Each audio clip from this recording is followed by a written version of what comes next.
Hello friend, welcome to OWS એટલે કે online work solution. તો મિત્રો, આજના વિડીયોમાં આપણે વાત કરીશું કે જે ખેડૂતો માટે જે ખેડૂત ખરાઈ પ્રમાણપત્ર હોય છે, તો મિત્રો તે હવે ખેડૂત ખરાઈ પ્રમાણપત્ર મેળવવા માટે હવે સરકાર દ્વારા ઓનલાઈન પોર્ટલ છે તે બનાવવામાં આવેલ છે અને હવે તેના માટે ઓનલાઈન અરજી છે તે કરવાની હોય છે। તો મિત્રો, તે ખેડૂત ખરાઈ પ્રમાણપત્ર મેળવવા માટે ઓનલાઈન અરજી કેવી રીતે કરી શકાય તે તમામ માહિતી છે તે આજે આપણે આ વિડીયોમાં મેળવશું। તો મિત્રો, વિડીયોની શરૂઆત કરીએ તે પહેલા વિડીયો ગમે તો અવશ્ય લાઇક કરી દેજો, તમારા મિત્ર સુધી શેર કરી દેજો, ચેનલમાં નવા હોય તો અવશ્ય ચેનલને સબસ્ક્રાઇબ કરી દેજો। તો ચાલો મિત્રો, વિડીયોની શરૂઆત કરીએ। સૌથી પહેલા મિત્રો, તમારે તમારા મોબાઈલમાંથી અથવા તો લેપટોપ કે પીસીમાંથી કોઈ પણ એક ઇન્ટરનેટ બ્રાઉઝરને ઓપન કરી લેવાનું રહેશે અને ત્યાં સર્ચ બોક્સમાં તમારે ટાઈપ કરવાનું રહેશે IORA। જેવું મિત્રો તમે IORA ટાઈપ કરી અને તમે તેને સર્ચ કરશો તો તમારી સામે આ મુજબની એક સ્ક્રીન છે તે ઓપન થઈ જશે કે જ્યાં મિત્રો આપણા જે ગુજરાત રાજ્યનું જે રેવન્યુ ડિપાર્ટમેન્ટ છે તેમની વેબસાઇટ તમને સૌથી પહેલા જોવા મળશે iora.gujarat.gov.in।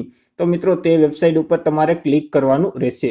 જેવું મિત્રો તમે તે વેબસાઇટ ઉપર ક્લિક કરશો એટલે તે પોર્ટલ ઓપન થઈ જશે અને તમને આ મુજબની સ્ક્રીન છે તે જોવા મળશે કે જ્યાં મિત્રો આ પોર્ટલ ઉપર તમને તમામ પ્રકારની જે જમીન છે તે જમીનની તમામ માહિતી છે તે તમને મળતી રહેશે।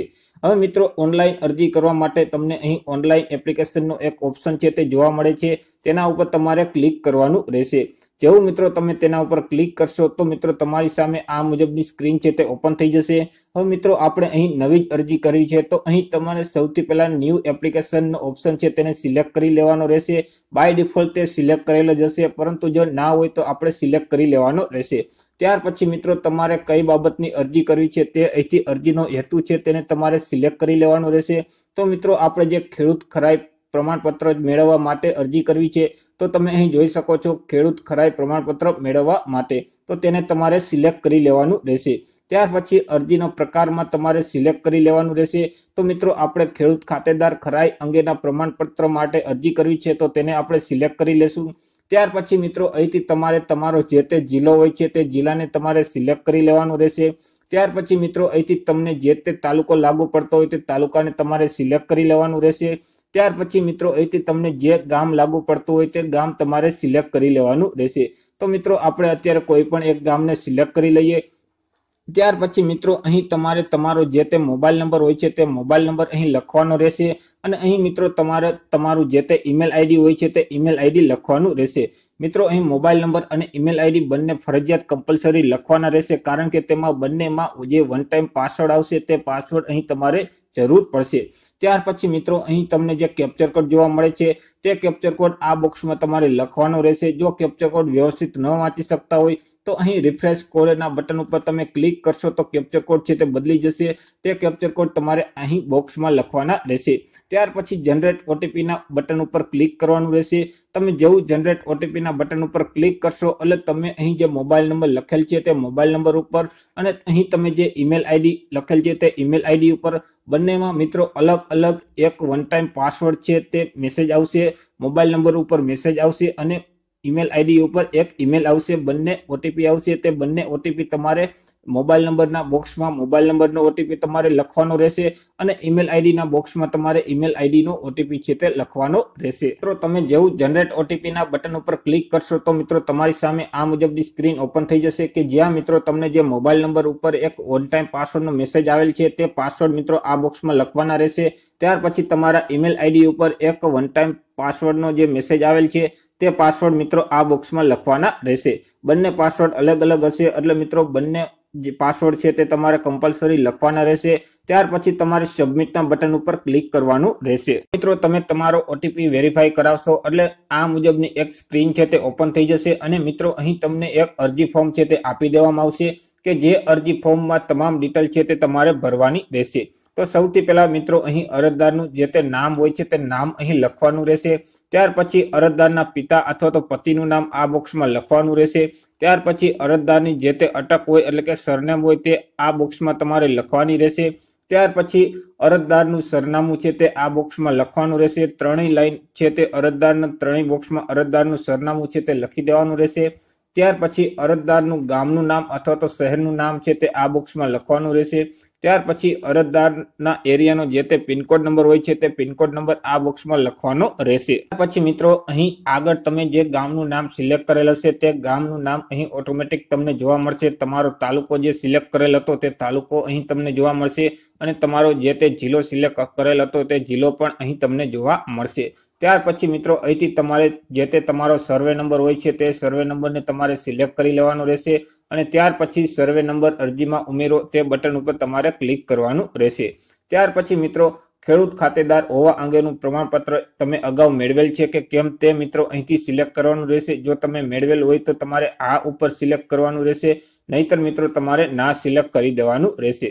તે સિવાય મિત્રો જો તમે ખેડૂત ખાતેદાર અંગેનું પ્રમાણપત્ર અગાઉ મેળવેલ હોય તો મિત્રો તે કયા અધિકારી શ્રી દ્વારા તમને પ્રમાણપત્ર આપવામાં આવેલ છે તે અહીંથી સિલેક્ટ કરી લેવાનું રહેશે કે તમને કલેક્ટર શ્રી દ્વારા તમને તે પ્રમાણપત્ર આપવામાં આવેલ છે, પ્રાંત અધિકારી શ્રી દ્વારા કે મામલેદાર શ્રી દ્વારા તમને તે પ્રમાણપત્ર આપવામાં આવેલ છે તેને તમારે સિલેક્ટ કરી લેવાનું રહેશે. ત્યાર પછી મિત્રો તમારું જે તે પ્રમાણપત્ર નંબર હોય છે તે પ્રમાણપત્ર નંબર અહીં લખવાનો રહેશે અને તમને તે પ્રમાણપત્ર કઈ તારીખે આપવામાં આવેલ હતું તે તારીખ અહીં તમારે લખી દેવાની રહેશે. જો મિત્રો તમે પ્રમાણપત્ર અગાઉ નથી મેળવેલ તો મિત્રો તમારે ના જ સિલેક્ટ કરી લેવાનું રહેશે અને મિત્રો અહીં તમારે કોઈ પણ વસ્તુ છે તે સિલેક્ટ કરવાની કે લખવાની રહેશે નહીં. ત્યાર પછી મિત્રો તમારે સોગંદનામા માટે અમુક જરૂરી જે વિગતો છે તે તમારે અહીં દાખલ કરવાની રહેશે એટલે કે સિલેક્ટ કરવાની રહેશે. તો સૌથી પહેલા તો કે સદર જમીન અગાઉ ખેતી સામુદાયિક મંડળીની કે મંદિરની કે ચબૂતરાની અથવા તો ગામ સ્તરની કે ગામના સામુદાયિક વપરાશ અથવા તો ઉપયોગની કે ધાર્મિક ટ્રસ્ટની હતી કે નહીં. જો હોય તો મિત્રો અહીં તમારે આ સિલેક્ટ કરવાનું રહેશે, નહીતર મિત્રો તમારે ના સિલેક્ટ કરવાનું રહેશે. તે સિવાય તો કે ખેત જમીન ટોચ મર્યાદા અધિનિયમ હેઠળ કોઈ કેસ નોંધાયેલ છે કે કેમ અને જો નોંધાયેલ કેસ હોય તો તેની પ્રક્રિયા કઈ પ્રક્રિયા હેઠળ છે તે મિત્રો અહીંથી તમારે લખવાનું રહેશે. જો મિત્રો તમારે જે ટોચની જમીન છે તે મર્યાદા અધિનિયમ હેઠળ કોઈ કેસ હોય તો મિત્રો અહીં આ સિલેક્ટ કરવાનું અને તેની પ્રક્રિયાની વિગત છે તે અહીં લખવાની રહેશે. જો કેસ ના હોય તો મિત્રો તમારે ના સિલેક્ટ કરી લેવાનું રહેશે. ત્યાર પછી તો કે ગણોત્તરા ધારા હેઠળ કોઈ કલમનો ભંગ થવા અંગે કેસ નોંધાયેલ છે. જો મિત્રો કોઈ કેસ નોંધાયેલ હોય તો તમારે આ સિલેક્ટ કરવાનો અને મિત્રો તે કેસની વિગત અહીં લખવાની રહેશે. જો કેસ ના નોંધાયેલ હોય તો મિત્રો તમારે ના સિલેક્ટ કરવાનું રહેશે. તે સિવાય તો કે શહેરી જમીન ટોચ મર્યાદા હેઠળ સરકાર હસ્તક દાખલ થયેલી હતી. જો મિત્રો દાખલ થયેલી હોય તો મિત્રો તમારે આ સિલેક્ટ કરવાની રહેશે અને મિત્રો તેમનું જે હુકમ છે તે હુકમની વિગતો અહીં લખવાની રહેશે. તે સિવાય તો કે જમીનનો કબજો સરકારશ્રીએ સંભાળેલો હતો કે નહીં. જો મિત્રો હોય તો તમારે આ સિલેક્ટ કરવાનું રહેશે. જો મિત્રો ન હોય તો તમારે ના સિલેક્ટ કરી દેવાનું રહેશે. ત્યાર પછી તો કે શહેરી જમીન ટોચ મર્યાદા કાયદાની કલમ 10(1) કે તેની ઉપર કલમ મુજબ કાર્યવાહી થયેલ છે કે નહીં. જો મિત્રો કાર્યવાહી થયેલ હોય તો આ સિલેક્ટ કરવાની અને તેની હુકમની જે વિગતો હોય તે વિગતો અહીં લખવાની, નહીતર મિત્રો તમારે ના સિલેક્ટ કરી લેવાની રહેશે. તે સિવાય તો કે શહેરી જમીન ટોચ મર્યાદા હેઠળનો કોઈ કોર્ટ કેસ સ્વીકારવાનો બાકી છે કે કેમ. જો મિત્રો કોઈ કોર્ટ કેસ સ્વીકારવાનો બાકી હોય તો હાલ સિલેક્ટ કરવાનો અને તે કેસની વિગત છે તે વિગત અહીં લખવાની રહેશે. જો કેસ સ્વીકારવાનો બાકી ન હોય તો ના સિલેક્ટ કરી દેવાનું રહેશે. તે સિવાય તો કે સિવિલ કોર્ટ છે, તે સિવાય નામાંકિત હાઈકોર્ટ છે, તે સિવાય નામાંકિત સુપ્રીમ કોર્ટ છે અથવા તો મહેસૂલી પંચ છે અથવા તો સચિવશ્રી વિવાદની કોર્ટ છે. તો આ કોર્ટમાં કોઈ પણ પ્રકારનો કેસ નોંધાયેલ છે કે કેમ. જો નોંધાયેલ કેસ હોય તો આ સિલેક્ટ કરવાનું અને કેસની વિગત અહીં લખવાની, નહીતર તમારે ના સિલેક્ટ કરી દેવાનું રહેશે. તે સિવાય તો કે સદર જમીન પર કોઈ કોર્ટનો હુકમ મુજબ મનાઈ હુકમ છે કે કેમ. એટલે કે મિત્રો તમારી જે જમીન છે તેમાં મિત્રો કોઈ કોર્ટના હુકમ મુજબ મનાઈ હુકમ કરવામાં આવેલ છે કે કેમ. જો મનાઈ હુકમ કરવામાં આવેલ હોય તો આ સિલેક્ટ કરવાનું અને તે હુકમની વિગત લખવાની. જો હુકમ કરવામાં ન આવેલ હોય તો મિત્રો ના સિલેક્ટ કરી દેવાની રહેશે. તે સિવાય તો કે સદર જમીન ટાંચમાં લેવા હુકમ થયેલ છે અથવા તો ટાંચમાં લેવામાં આવેલ છે કે કેમ. જો મિત્રો ટાંચમાં લેવા માટે હુકમ થયેલ હોય અથવા તો ટાંચમાં લેવામાં આવેલ હોય તો આ સિલેક્ટ કરવાની અને હુકમની વિગત અહીં લખવાની, નહીતર તમારે ના સિલેક્ટ કરી લેવાનું રહેશે. તે સિવાય મિત્રો તમારું જે સોગંદનામાનું સ્થળ હોય છે તે સ્થળ અહીં તમારે લખવાનું રહેશે. તે સિવાય તમારે 2 સાક્ષીની જરૂર પડશે કે જેમાં મિત્રો પહેલા સાક્ષીનું નામ છે તે મિત્રો અહીં તમારે લખવાનું રહેશે અને તેનું જે સરનામું છે પહેલા સાક્ષીનું તે આ બોક્સમાં લખવાનું રહેશે. ત્યાર પછી બીજા સાક્ષીનું નામ છે તે મિત્રો અહીં તમારે લખવાનું રહેશે અને બીજા સાક્ષીનું જે સરનામું છે તે સરનામું અહીં લખવાનું રહેશે.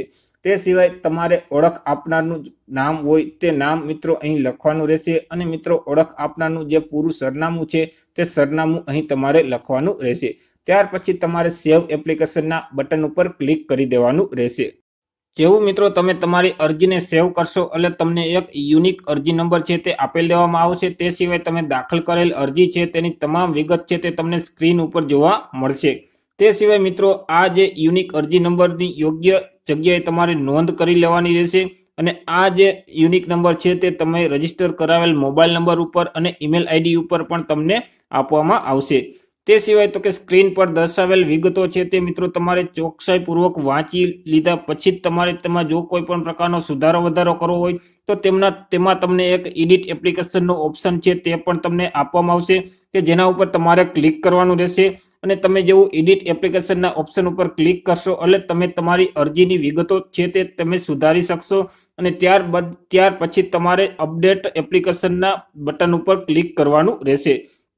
જેવું તમે અપડેટ એપ્લિકેશનના બટન ઉપર ક્લિક કરશો એટલે તમારી જે વિગતો છે તે અપડેટ થઈ જશે અને મિત્રો જે અરજીને લગતી જે તમામ વિગતો છે તે તમારે બરાબર કન્ફર્મ એપ્લિકેશનના બટન ઉપર ક્લિક કરી અને તમારી એપ્લિકેશનને તમારે કન્ફર્મ કરી લેવાની રહેશે। હવે મિત્રો એકવાર અરજી કન્ફર્મ કર્યા બાદ અરજી તથા સોગંદનામાને લગતી કોઈ પણ પ્રકારની વિગત છે તે તમે સુધારી શકશો નહીં।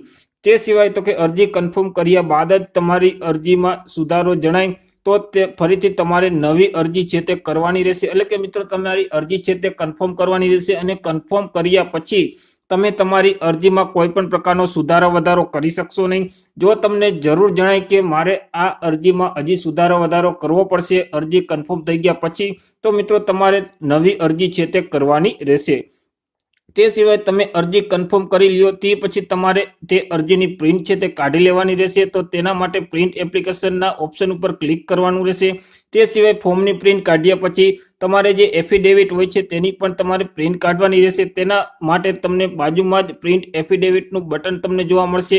તેના ઉપર ક્લિક કરી અને તમારું અરજીપત્રક અને સોગંદનામું એટલે કે એફિડેવિટ બંનેની પ્રિન્ટ છે તે કાઢી લેવાની રહેશે।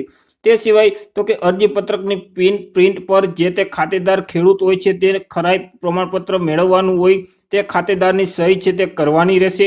તે સિવાય તો કે સોગંદનામાની પ્રિન્ટ પર નિયત સ્ટેમ્પ પર નોટરી કરાવવાની રહેશે તથા જે ખાતેદાર માટે જ ખેડૂત ખરાઈ પ્રમાણપત્ર મેળવવાનું હોય તે ખાતેદારની સહી કરાવવાની રહેશે। તે સિવાય તો કે બે સાક્ષીની સહી કરાવવાની રહેશે અને જે ઓળખ આપનાર વ્યક્તિ છે તેમની પણ સહી કરાવવાની રહેશે।